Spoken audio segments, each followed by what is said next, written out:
morning. I'm just walking the streets of Melbourne with a coffee in my hand after an incredible day yesterday, evening, out hiking, and no doubt I will share more about that experience in episodes later this week. But I wanted to share, I reckon this is going to be the best podcast episode of the year. This is a chat I had with Michael Bungay Stanier at dinner last night. Just had an idea. I mean, looking at his height, why is he not on the netball court? And so I brought him over for a little chat about that. How would he feel about playing in a corporate games team? Kind of joke, but wouldn't it be cool to make it happen? And Michael, as always, is brilliant at metaphors, analogies, and linking things back to life lessons. And so I'm sure you'll find this episode really entertaining. Thanks, MBS, for playing along, and I'll speak to you tomorrow. Hi, I'm Michael Bungay Stanier. I'm with my friend Leanne Hughes, who you know, because this is her podcast. I've just been recruited, as has Steph Clark, to be part of Leanne's netball team. Now, I've never played netball. So what you're about to hear is Leanne giving me a lesson on how to be a goal shooter, which is like the person who stands under the hoop and shoots the ball into the hoop. Now, you need to know Leanne knows her stuff around it. She represented Papua New Guinea in netball. She played throughout Australia netball. She's kind of a netball whiz. And you also need to know that I know nothing about netball. And thirdly, you need to understand that netball is just a metaphor for life. So when you hear how to be a goal shooter in netball, what you're hearing is this is how you need to show up to make a difference in life. Leanne, how do I be a goal shooter? It's all about positioning. Well, I've got to say, so Michael has the best gift of all, the fact that it's not about his charm, it's about his height. And the best shooters are a target. And the best strategy of all the teams lately has been you work your ass off on the outside, and all you're doing is you're trying to find that target. And so I guess lesson number one for Michael is just stand there, put your shoulders back, put your arm out, put your hand out. Michael, do you think you can follow those instructions? Well, I can follow some of those instructions some of the time, perhaps. Here's what I find interesting, that is a kind of life advice, which is like, how do you become a target? Now, there's a way that feels a bit loaded, because you're like, oh, I don't want to be a target. I've got a target on my back. But the truth is, if you're trying to make a difference in the world, you need to be found. People need to see you. People need to hear you.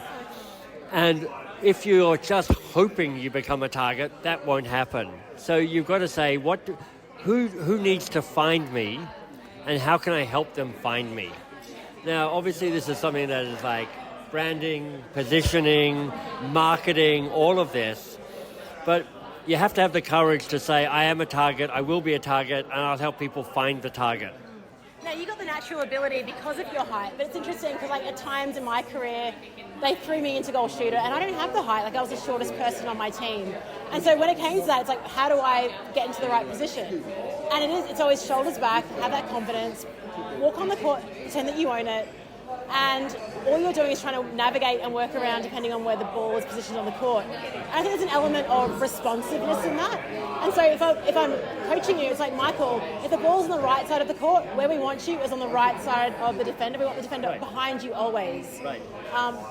And just keep your head up. Keep my head up. All right.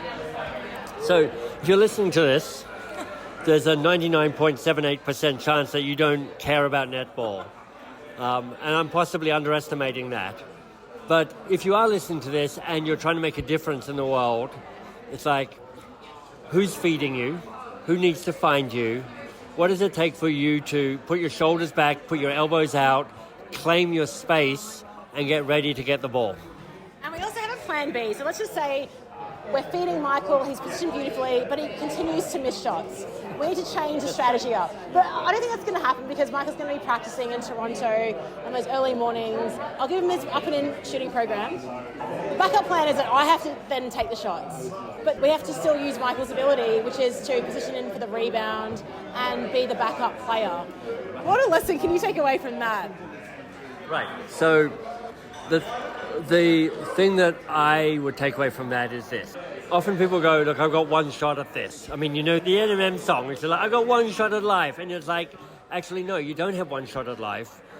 Woody Allen, who's sometimes problematic to quote, but Woody Allen says, look, 90% of success is just showing up. And what you need to realize is when you miss your shot, because we all miss our shots all the time, failure is part of what it means to do important work. It's like you're willing to take on the struggle and the certainty that it won't work out. And you're like, great, that didn't work out. What do I do from here? How do I get ready for the rebound? How do I get ready for what's next? Or how do I just reset for the next play? It's never about the goal. It's about getting reset for the next play. It's not about the goal, but I'm so excited when you shoot your first goal. I can't wait to high-five you and be like, yeah, you did it. You're awesome. Woo! Woo!